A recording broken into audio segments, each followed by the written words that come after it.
काल मी एक reel post केलेली ज्यामध्ये मी गोल्डचा ट्रेड घेतला होता 21 फेबला आणि त्यामध्ये प्रॉफिट चालू होता $6,000-7,000च्या आसपास.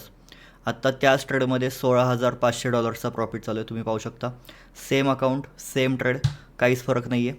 आता होल्डिंग कॅपसाठी तुम्ही पाहू शकता गाईज, काल मी एक्झॅक्ट याच लेवल्स मार्क केल्या होत्या, या लिक्विडिटीच्या लेवल्स ज्याप्रमाणे मी ट्रेलिंग करत होतो माझं स्टॉप लॉस, आणि या लिक्विडिटीच्या वरती स्टॉप लॉस मी ठेवला होता. त्यानंतर मी काय केलं, मार्केट इथपर्यंत आलं होतं, मी तो ट्रेड सोडला नाही, मी तो ट्रेड तसाच ठेवला होता आणि आत्ता माझा या लिक्विडिटीच्या वरती स्टॉप लॉस आहे आणि मी आता प्लॅन करतो आहे की हा ट्रेडमधून मी एक्झिट घेणार आहे.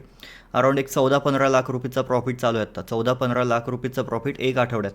आता यामागे लोकांना दिसतं की हां यार 14-15 लाख रुपये कमवले, तर तसं नाही आहे. यामागे पेशन्स आहेत, यामागे होल्डिंग कॅपॅसिटी आहे, तुमचा माइंडसेट आहे, बऱ्याच गोष्टी असतात. आणि आजची व्हिडिओ बनवण्यामागचं हेच रिझन आहे की यार हाच ट्रेड मी कधीपासून सांगतो आहे, 21 फेबपासून मी याच ट्रेडबद्दल सांगतो आहे. जे लोक मला स्टोरीजमध्ये वगैरे फॉलो करतात, लिक्विडिटी वाईज कशी ट्रेलिंग केली हे पण मी कालच्याच रीलमध्ये सांगितलं होतं.